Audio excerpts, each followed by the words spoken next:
that gets done quicker. Absolutely. Okay? This guy, when I give him something, it gets done. Between him and Peter, we have the right people. So Peter, you'll make sure that you and David. This is a great thing for the state of Maine. These two executive orders together is going to bring back commercial fishing in a big way. That is some of the most fertile fishing grounds in the entire world shut off. And we've gone through all of the machinations, all of the work, so we can sign this. Takes a while to get it done, but we're getting it done. Not easy, because they did it in such a way that's not easy. I ordered the formation of a trade task force that will identify opportunities to open foreign markets to our seafood exports. We're going to talk about the European Union, who constantly take advantage of us in trade. Nobody knows that. And I'm further cracking down on illegal harvested and imported seafood. That's a big deal too, right? What does that mean, illegally harvested? Who wants to answer that question? Go ahead. EI fish, illegally harvested fish that some countries don't enforce fisheries conservation rules. In our country, we do. So if the country is off their coast and they don't have rules. They don't have any rules, they can catch fish. So our conservation rules, are they overly tough or are they ridiculous? Because other countries don't have any conservation rules. Right? Most other countries. We have our rules fair and good, or are they not? We have a lot of rules in place that are preventing us from harvesting sustainably some of the resources out here. The fact that I'm in the groundfish industry, the resources off New England are record high. The resources off New England are at record levels. Never been recorded in history that they're so high. We're underfishing.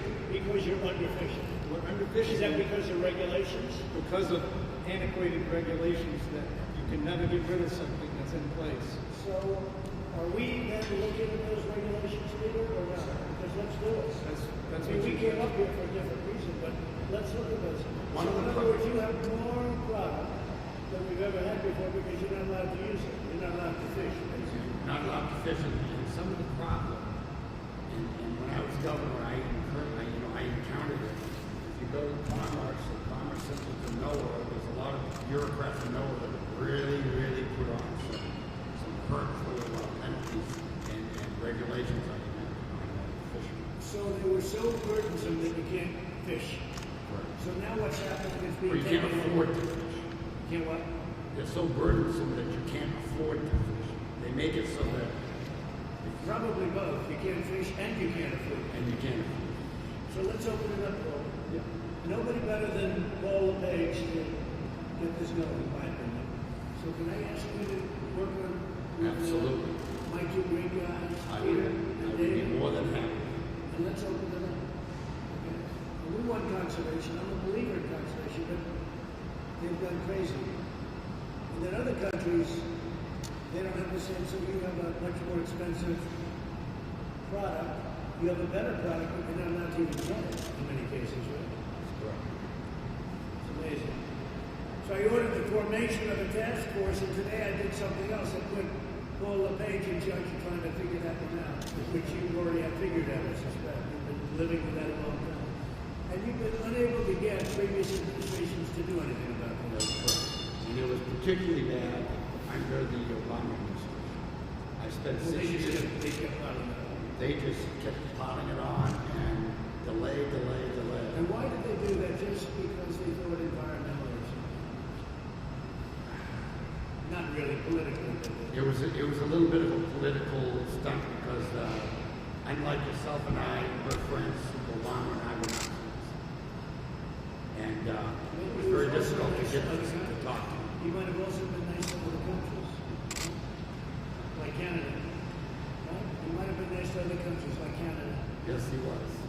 So I ordered the formation of a task force, thank you, Paul, that will identify opportunities to open foreign markets to our seafood experts. I'm further cracking down on illegal harvested and imported seafood. That's what your problem was, right? So we're cracking down on it. I recently signed into law $300 million to help our nation's fisheries. Maine will receive $20 million, and you're going to get more than that now as we start breaking this crazy thing up. And I always think of this as a great fishing state, but you're so restricted it really stops you from being a great fishing state. I'm going to ask David Bernhardt and Peter Navarro to really get involved and get this done quick. This is ridiculous, okay? Can I do that? So I want every American who works out of the ocean and works in the ocean and fishes for all of the different things and the treasures to let you know that we're behind you 100%. You do an incredible job. And we want conservation. We want good environmental practices, very important. But we also want something that's fair to you. They're taking your livings away. I've been hearing about this for a long time in Maine and other places up here. Let it extend to other places that are also affected. Canada has given a tremendous advantage over the United States because of the practices of the previous administration and probably others. So we're not going to let that happen. As an example, I heard that Canada doesn't have to pay a tariff going into Europe. That's correct. But you do. And we do. Okay. So And then if that goes on, then we're going to do something that's going to make that look like small town. And last year we were sending, 2 years ago, we were sending a lot of product to China, and then China put a tariff on us for 40% because of some of the trade issues between the two countries. And what happened to the tariff? Is it on now? Oh, it's not gone down. I haven't checked lately, but you're still paying the tariffs, right? The lobster's still going to Canada, and from Canada they go over free, but it's just an added expense to the Maine lobsterman, who also has a 30% disadvantage. So you're saying China charges a 40% tariff? Yeah. And how big is the tariff that the European Union charges? 20 or 22? Okay. And this country, because of stupidity for years, hasn't charged them. And the funniest part of this whole issue is the Canadian lobster we're talking of and the Maine lobster come out of the same water. Are they the same lobster, would you say, basically? Yes. Would you say they're equivalent as lobster? They're equivalent. They're Is from there a the difference in Gulf of size Maine. or type? Any difference? They're coming out of the Gulf of Same Maine. lobster. So you're set up with a 20% tax that they don't have, so they have a very good thing. And that's European Union, right? Yep. The European Union has ripped this country off so much, it's unbelievable. And I'll It's tell you, so easy to solve. I'm going to call them, David, you're going to come in, write a letter, and if they don't change, we're going to put a tariff on their cars until they change, and they'll change right away, okay? It's unbelievable how badly, people hear about the European Union, sounds nice. They've been almost as bad over the years as China in terms of trade, but nobody talks about it. It's a perfect case, Maine lobster. You understand what I'm saying? absolutely. We're going to charge an equivalent plus tariff to them if they don't drop their tariff when you're lobster and seafood, okay? And we can do that. Peter, do you agree with that? Do you like it? We need to Let me strike put back. you in charge of that one. We need to That's a strike back. natural for you, excuse me. Yes, sir. That's a natural for you. European Union charges us a tariff. They don't charge Canada a tariff. This is for the press. So Canada doesn't pay a tariff for the same exact lobster in the same waters, but we pay a tariff. The European Union doesn't drop that tariff immediately. We're going to put a tariff on their cars, which will be equivalent, come in for nothing, which is ridiculous. Okay? You understand? It's going to be the equivalent plus. Yes, sir. It's going to be the equivalent plus. Watch how fast that tariff comes off. All right? Watch how fast. It should be plus, plus, plus. Okay? I'm going to put Peter Navarro in charge of it. That's perfect for him. I'll take that one off your plate. Okay? All right. Peter Navarro, you're in charge of it. Right? Thank you. This country has been treated so badly on trade for so many years. We have such bad agreements. We're breaking so many of them up. It's been treated so badly, it's hard to believe. Canada, in some respects, Canada has been our worst enemy in the produce industry. We cannot send. Canada's been very tough. Canada charged in Wisconsin before I got up and changed it. 287% tariffs on dairy products. So think of it. And they kept it at 287. They didn't want to make it 300 because they thought somebody might find out. And until I became president, nobody knew. I ended it. But they were charging Wisconsin and our farmers 287% tariffs to send dairy products to Canada. So therefore you didn't send. You couldn't compete. You couldn't compete. and our people didn't charge them anything. That's correct. Canada's been very tough, very tough. You know why? Because they got away with it, that's all. Because people sitting here didn't know what the hell they were doing. Okay. But the dealers worked, you know, the new deal is a good deal. It's got rid of all that stuff. But we didn't talk about lobster. But Peter Navarro's going to be the lobster king now, okay? All right, Peter? Yes, Now, look, sir. you Good can do it. afternoon. Let's see what you can do. Dear to my heart. Let's see what you can do. This state right here, Maine, is dear to my heart. I spent a lot of There's time another here over the vegetable years. that most people don't speak of, and can't bring to Canada. And we're one of them. We have a company in Maine that's one of the major growers of broccoli in the country. Broccoli. In the summer, they're in Maine. In the winter, they're in Florida. But what has happened the last few years is the Canadians bring their broccoli into market. They have a 30% advantage on the exchange rate. And so we can't sell our broccoli. And we can't send it to Canada. That's our big thing. That's the overvalued That's dollar. what you and I talked about. Yeah. The dollar. That everybody I should says do is that the- one too, sir. I mean, maybe the Is dollar it thing broccoli too. in the same one? What's that? Is it broccoli primarily that and the lobster seafood itself? There are a couple others. There's broccoli, blueberries. Blueberries, Maine used to grow 90% of the wild blueberries in the world. So where's it done now? Canada, New Brunswick, and Quebec have got 300,000 acres on, and so now Maine's blueberries are selling below growing costs. When you talked about the Obama administration about this, they did nothing. They did nothing. I spent a lot of time in Let's Congress. get on this. The three things plus the seafood. But this man he's a believer. He knows exactly what to do. I don't have to tell him anything. And you guys will work on the other stuff together. Any questions, William? Questions? Shouldn't be any questions after that. You got more than you would have had before. I will just make one more comment. Amazing. I will make one more comment we need your help on.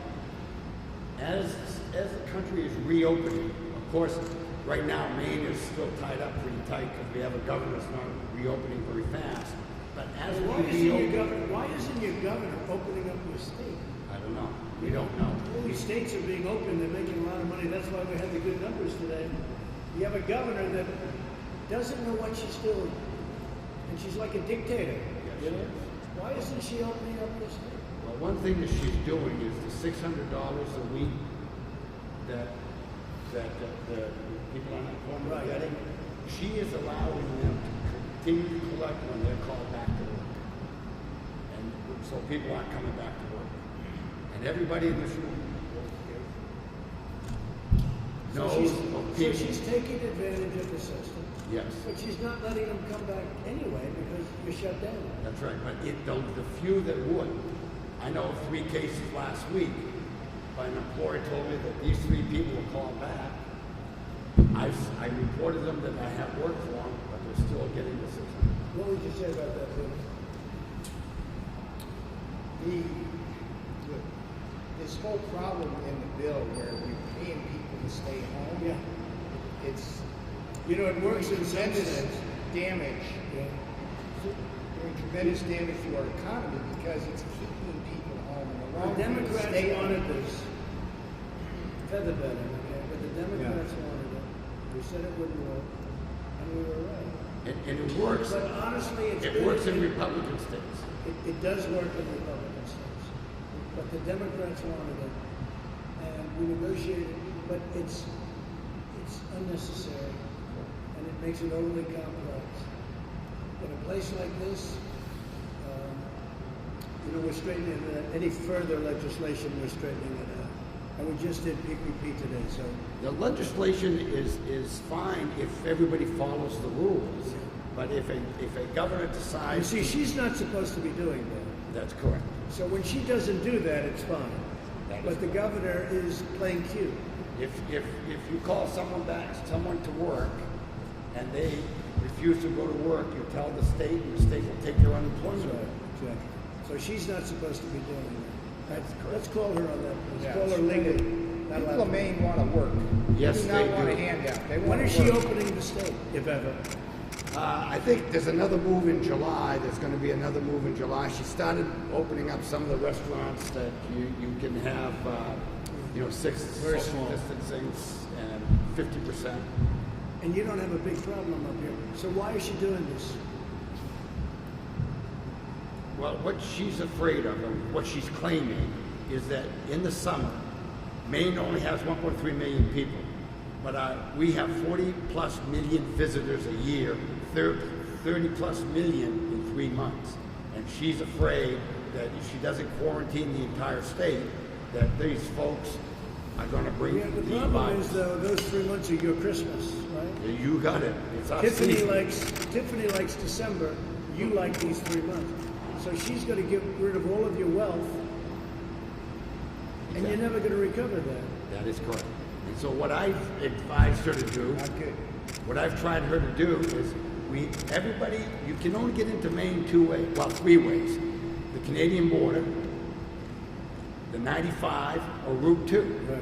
So if you put somebody at Route 2, everybody's got a foreign plate, an out-of-state plate. You get their name, telephone number, where they're going to be.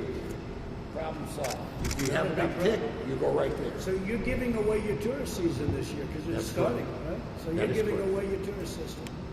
Yes. I mean, she must know this, right? I would think she's a No, right how does lady. she do a thing like this? She's going to destroy your state. All right, look, I'm not a fan. We're going to solve your fishing problem. We're going to solve something that nobody thought was solvable. We'll solve it very easily. And Peter, you're going to handle that other situation. Right. That's an incredible. Would you like to say something, folks? Go ahead. Yes, I would. Thank you, Mr. President. It's an honor to. Thank you. It's my honor. It's an honor to be here to discuss with you the importance of commercial fishing to our country. I am the Executive Director of Associated Fisheries of Maine, and I have more than 30 years' experience in regional, national, and international fisheries management. And in all of that time, I have never known a president to express a concern about the well-being of our fishing and seafood industries. So thank you very much for your interest, for your executive order promoting American seafood, for this announcement that you've made today, which will allow our fishermen to go back to work. The Antiquities Act And we're process. doing that immediately. Are we doing that as of immediately? You're opening up 5,000 square miles As of- with the stroking ban. As of when? The minute you sign it, I'm gonna get you will going begin when you sign planning, it. and I you're get my taking fishing down, pole. you're taking down a no fishing sign and opening I up. love that. The process by which this monument was established is a non-transparent process that does not allow for stakeholder input, does not produce any kind of economic analysis of the negative impacts, and prevents all of us from enjoying the benefits of our healthy marine resources. So again, we appreciate that you've recognized that and are taking action to correct that. And your senators, where were your senators for all these years? What happened? They abdicated their responsibility. They went home early this year because it's election year and gave all their power to our government. So in addition to the opposition from the fishing industry, the Secretary of Commerce has also heard about opposition from the regional fishery, all 8 regional fishery management councils, to establishing these monuments outside of the regular management process. So there has been a great deal of opposition to that, and now you're correcting. What would you do about that? Well, The monuments. What would you do? the management of fisheries within our exclusive economic zone is rightfully managed under the Magnuson-Stevens Fisheries Conservation and Management Act. So we have a process to do that. We don't need the Antiquities Act to be establishing monuments that restrict So fishing. what do you You're need? bringing that process back. Well, this order will take care of our Okay, so need. you're going to be. You're okay, gonna, this is gonna do you're this. gonna take that back. That's a big thing, right? Yes. You're so lucky I'm president. You are so lucky. I don't even know you, and you're so lucky. Well, we're also looking to a pending action by the New England Fishery Management Council and the National Marine Fisheries Service, which would likely be voted on sometime in the fall which would establish a requirement for our fishing boats to carry 100% of observers or at-sea monitors on all of our trips at our own expense. And this could be as much as $40,000 a year for some of our vessels. This is simply an expense that we cannot afford at this time, especially on the heels we'll be trying to recover from this pandemic, which has had a huge impact on the commercial fishing industry in New England. We certainly cannot afford an additional expense that is totally discretionary. The law does not. What's happening with that? That's in process. Huh? That's in Get it process. done. That's part of your. Again, I just put it on your radar, Mr. President, so that So let we me can ask you a deal with it question. in the future. So European Union charges you a 20% tariff. And is China charging a 40% tariff, or is that not? What's China charging? 40%. I'm not sure. Or not? You know, Paul? China right now is charging a tariff on Maine lobster going to China. How And much? Our sales to China have gone from like 600,000 pounds to less than 100,000. So you went from 600,000 pounds, that's the way you go, to 100,000 pounds. So you're way down. And the only Is that way because of the tariff? Yes. Okay. What they do, So we have what- a corresponding tariff to China for pick a product. The corresponding plus if they don't drop the tariff on Maine lobster going into China. Okay? Yes, sir. It's very simple. And I don't mind. yeah, the distribution companies have had to set up companies in Canada and ship their. I know, that's what they do. They go through different companies. It's called transshipping, Yep. to be exact. They transship. Okay, ready? Yes, sir. China, EU. All you do is say, that's okay, keep charging us, and we're going to charge you a corresponding, when something that they sell that's very precious to them. Put it corresponding, it should be for the same amount plus. Yes, sir. We'll take care of it. Go ahead. Yeah, Mr. President, we operate a few boats here in Maine, but we also operate some sculler boats and some factory processors out in Alaska. And there is a tariff on the flatfish that's shipped into China that stays there. So if we want to ship to them and develop a market in China, they do enforce a 25% tariff on it. What we have available to us is if they do process some of the fish, it's shipped back to the United States, and there is no tariff on that coming in at this present time. So what you're saying is we don't charge them a tariff, but they charge us a tariff. That's exactly right. How stupid is that? We're working on it. How stupid is that, free traders? I tell you, the free traders out there that are always talking about this, oh, we're free traders. How stupid is that? So they charge us, and then we don't charge them. Yeah, you'll be And pleased they to, get paid for doing the work on top of it. you'll be pleased to know that we just had a Zoom meeting with Senator Sullivan last night.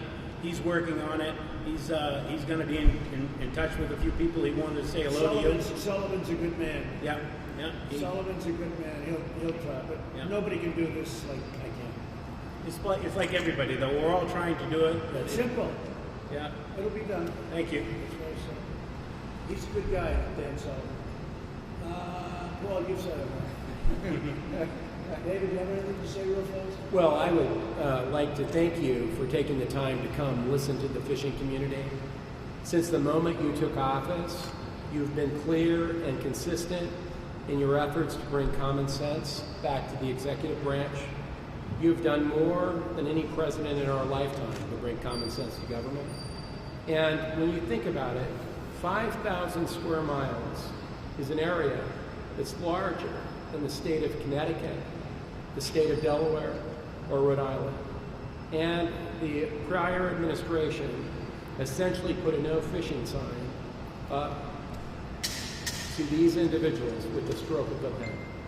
And you're addressing that. And your effort to ensure the voices of the people are heard is deeply appreciated across the country. The folks here, they go out, they brave the nation's waters, they bring an incredible natural resource benefit to the world, and they have the challenging task of facing whatever Mother Nature puts in front of them. They should not be in a situation where they're also having to fight their own government. And they needed common sense bureaucracy. And you're bringing it, and in doing so, we are not changing the boundaries of the monument, and we will protecting those objects that need and are appropriately protected by doing this. So thank you, sir. Thank you very much. And these two people will get it done. By luck, I happen to have the two right people with me. All right? Please. Good afternoon, Mr. President. My name is Kristen Porter.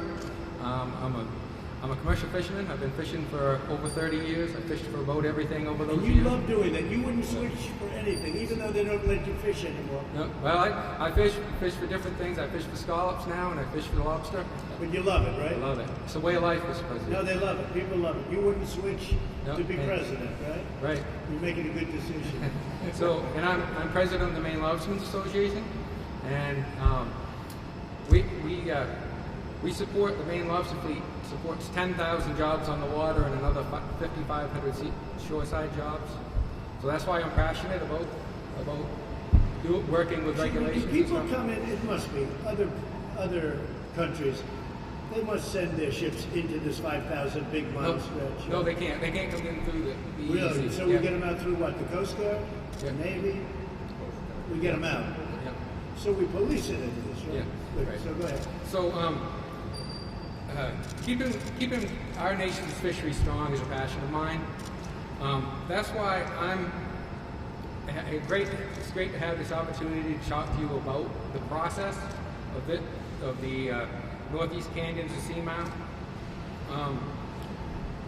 Rather than work with the constituents who actually fish there and were most knowledgeable about the issue, like this guy right here, this monument was formed in back rooms with special interests. This created When, four during the policies. other administration? Which Yes. administration? Obama? The Obama administration did this. Well, he's The very done, in the last. he's done Maine a tremendous disservice, I can tell you. Just from a common sense standpoint, how could you let a thing like this happen? This created poor policy. It hurt the fishermen, and we really worry about the precedent it sets. That you can close large areas of ocean and put all the rest of us who fish for different things in smaller and smaller boxes. So, and that hurts everybody. So by opening up this 5,000 miles, this is a treasure. It spreads both out, yeah. Did you ever think this was going to happen in your No, lifetime? I did not. But the biggest thing is now people think when they're going to close this, they've got to go through the process. Fishermen need to have the input into this, Right. and we didn't. And so, and it's not the only thing. There's other things. I just want to, as a lobsterman, bring up something that I would be run out of town if I didn't bring up to you. It's kind of the same situation. Our fishery is in great shape through years and years of good management. But despite our tremendous success, we find our industry being risked of being shut down because of the endangered right whale. The endangered white whale. Right whale. And we have been in And why is that? In other words, because you have to be so careful. What right, is it? the entanglements and what Is that in the same area that we're talking? No, it's a different area. It's along the coast of Maine. So our association, our executive director has had great conversations with your staff. One of them's here today. Alex Roulette is here. He's up to speed on this. You had Just go really quick because we have to. yeah, let me we ask had you this. Wait. no, but How is and this? your friend right here sent you a letter, and he can bring you up to speed Good. on this. Governor, you How sent is a the letter. whale? Well, you know this. How is the whale hurting what they're doing? The right whale is not hurting them. In fact, in the last 2 decades, there's not been an entanglement or a death in the Maine waters. Now, they found some dead whales in Maine waters, but they came down from where the problem area is, and as we talked about earlier, the St. Lawrence Seaway. At the mouth of the St. Lawrence Seaway is where all the deaths and entanglements So are. how do we solve this problem? We solve this problem by going to NOAA and telling them to get reasonable about their regulations. Going to where? NOAA. They are the problem. And I've worked 2 years, I've worked So you 6 know what reasonable means. Right? Yeah, that's correct. Okay, so get 'em That is done. correct. Get them done. Right? You work that day. I'll talk. We just want our voices heard in the process. We'll be able to. I assume there's a good solution to that, right? Yes, there is. Okay, work on it. We want to protect the whale. I want to protect the whale too. As we do As too. long as we can protect the whale, I'm going to do it. All right, so I'm going to leave it to you. We're in, and I will to say, Hugh said one thing that is so true about the fishermen in Maine.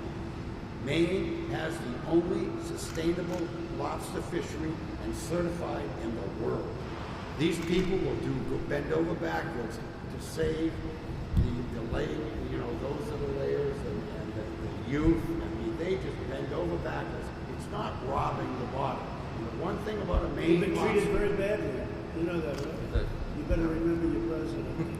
the one thing about a Maine lobster. You've been treated very badly. I know what they've done. They've regulated you out of business. And yet you treated the area like it was your home. I know that. Go ahead. The one thing that Washington has never understood, the Maine lobsterman is a family-owned business. It's hand-me-down from father to son for generations. If father kills all the lobster, son is going to starve. And that's what the lobster industry is in Maine. It's the only one in the world. And Washington bureaucrats are telling us we don't know how to fish. You got it. All right. Thank We'll you, work sir. with Paul on that. Thank you, sir. Go ahead, please. Thank you, Mr. President. John Williams, owner of the Atlantic Red Crab Company. Going to change species a little bit. I'm in the crab business, not the lobster business. I've been fishing in this area, the 5,000 square miles, personally since 1995. And there were people there before I was in there. And the interesting thing is going on Andy Raymond's point is the lack of transparency in the process of setting these 5,000 miles apart. The industry was never given the opportunity to get involved. It was like, Well, not like now. exactly, no, and we appreciate it. And then on Who knows more than the industry? one talking point, to So will you 2.5. stop from fishing in the 5,000 miles in this? In that 5,000 So what? miles. And that's prime area, right? Well, this is the ironic part of the whole thing. They said that they had to shut that 5,000 miles down for emergency presidential action, and I was very vocal about it. And they grandfathered me for 7 more years in that 5,000-mile area. So When is the 7 years up? we're about halfway through. Oh, you're lucky you just made it. Huh? We've had our fingers crossed since you got elected. So is that very fertile in terms of crabs? Yes, it's very fertile. Because nobody's taking it, right? It's we harvest from Virginia all the way to Canada. So they gave you a grandfather of 7 years, and your Yeah. 7 years is up. Then How we're many on. people were grandfathered? It was my fishery and the offshore lobster fishery. You must be a rich guy. I have a good banker. Do you have a problem with the European Union too? I don't do very much export to Europe. Most of it's Well, you domestic. can't with the tariff. You can't. Exactly. So you don't bother. And the other thing is I want to bring up that hasn't been brought up is we have a public process that's been in place for years and years and years to protect our resources and the ocean floor. And when you gasp at 5,000 miles and how big of an area that is, since '95, I think there's been, you'd have to correct me, but it's roughly 60,000 miles have been protected already, but they were protected in arenas like this that included scientists, fishermen, and And is environmentalists. that wrong? That's right. So you like it? I think that when you get a group of scientists and So there you think we did the right thing? I think that, Meaning people did the right thing. I think that the public process is cumbersome as it can be, and sometimes I walked out of meetings not happy with the results, but it worked. So at least it went through a process. And it allowed And this did not go through a process. zero. We had zero Right? words. This didn't go through a And process. this This one- was done for politics. You Total got it. bomb. Just one last comment on it is of course where the industry was left to remain completely silent and not go public, the millions of literature and propaganda and websites and everything that were out there saying we need to save this 5,000 miles because this bottom is pristine and we can't allow these fishermen in there because it's pristine. Well, We've been in there for 40 years. And so if the environmental groups can deem the place pristine, and we've been operating in that area for 40 years, and they can't find any evidence where we've done any damage, I would say we've been pretty good stewards of that 5,000 lots. It's great stuff down there, right? Oh, it's great stuff. Great stuff. Take care of it. All right? That's the one thing I'm asking you. Take care of it. Okay? Please, go ahead. Yeah, I just wanted to, my name's James Ogland. I've been involved in this fisheries for 50 years off New England, both as a captain and as a vessel fleet owner. And I served on the council for 9 years, helping make some of these regulations. I worked on the Habitat Committee's issues, where we worked for many years, and then we were ready to roll, and all of a sudden, we get this order that said, your work doesn't matter, we're going to close 5,000 whole square miles. We were looking at discrete, So this is a really special big, areas. this is a really big deal for you people, isn't it? We work long and This is hard the on whole it. deal. And I just got one other thing, Mr. President. You know, I want to reiterate that the stocks of fish off New England, brownfish, are at historic highs Is that because you were stopped? from because of fishing? proper fish management.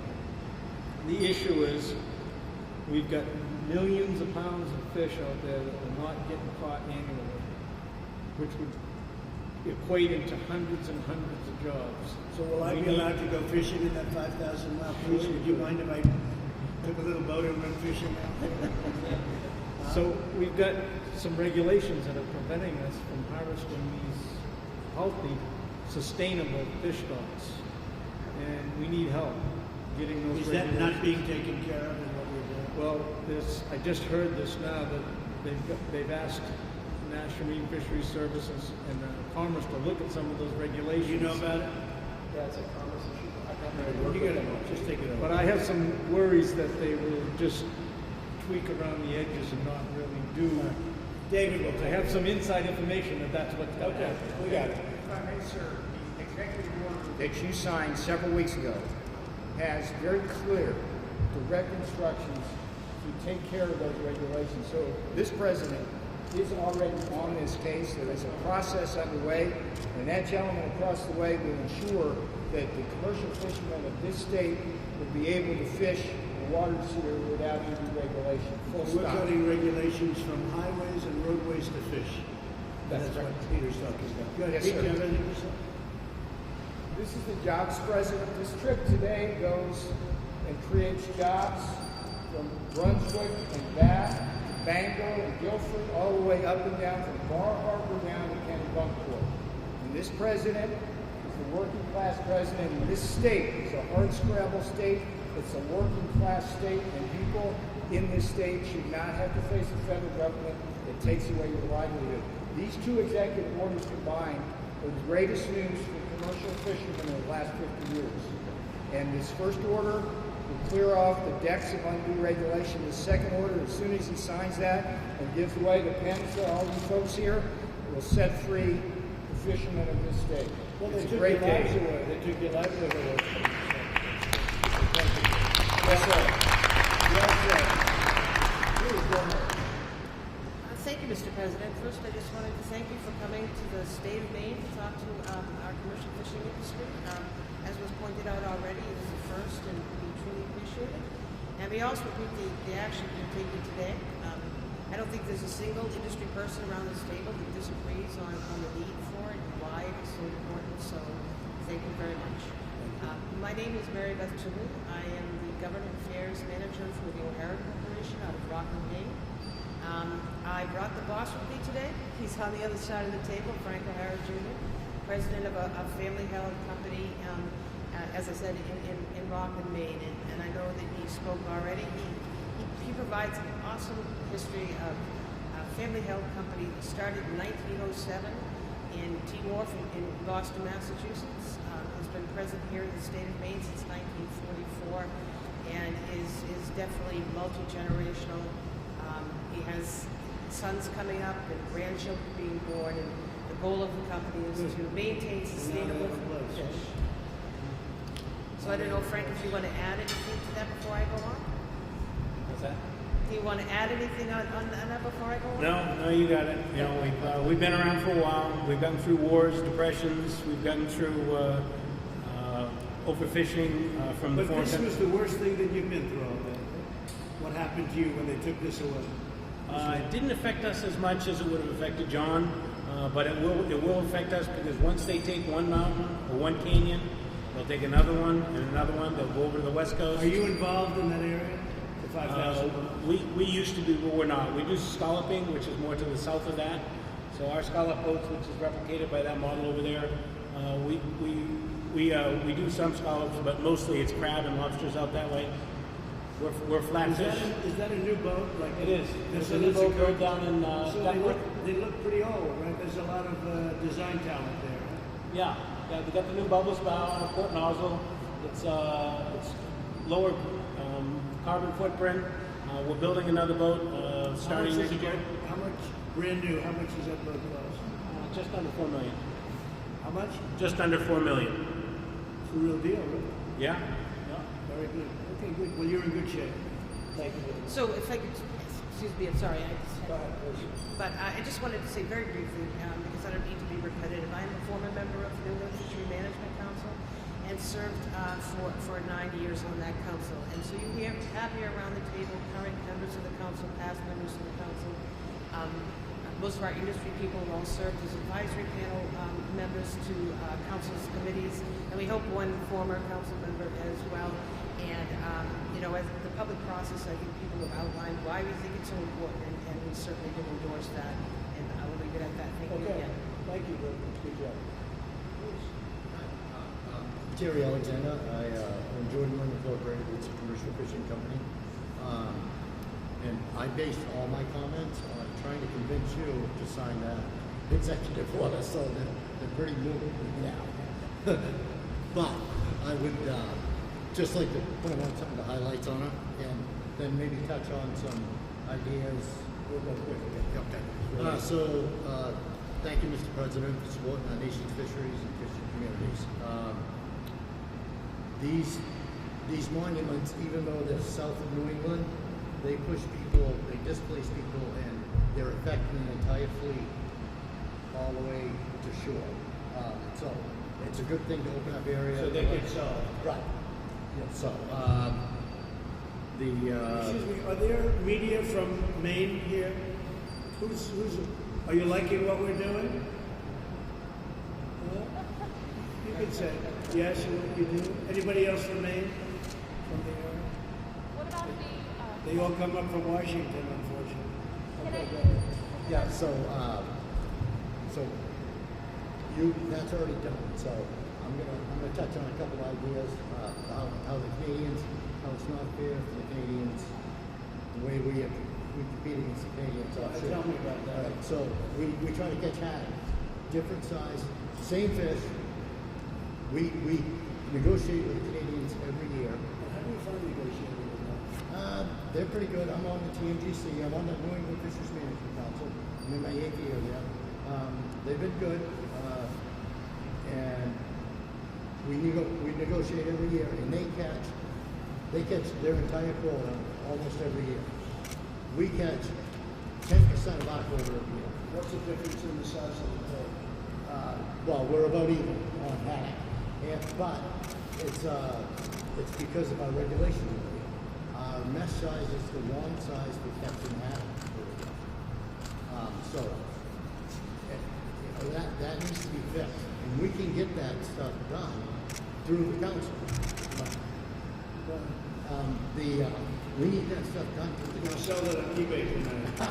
I won't sell it. Go ahead. But we can fix that through the council. We just need the incentive of DC pushing that stuff. We'll get that stuff. done. You're working on it. Yeah, so, We'll get that done. yeah. It's an honor to be doing what we're doing. I mean, you people, basically, they took away your livelihood. It's ridiculous. Took away your life. Wait a minute, 1 second, I'm going to sign this thing. Here. Whoever wants this, sure. Thank you. So come on around real quick, and we're going to sign this up. Everybody get out and take one of these stupid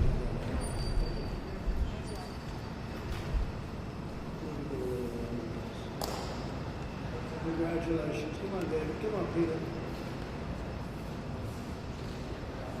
So we're giving Maine back a big part of its history, a big part of its industry, and we're giving them back the fishing rights. 5,000 miles, square miles, that's a lot. Boy, that's a big chunk. That's a big chunk of water. So do very well. Say hello to the people of Maine. They're good people. They're very nice to do.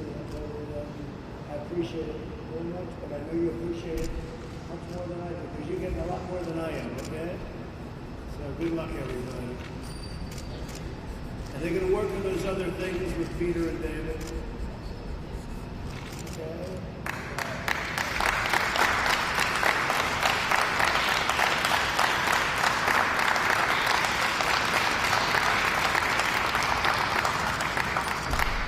Something else?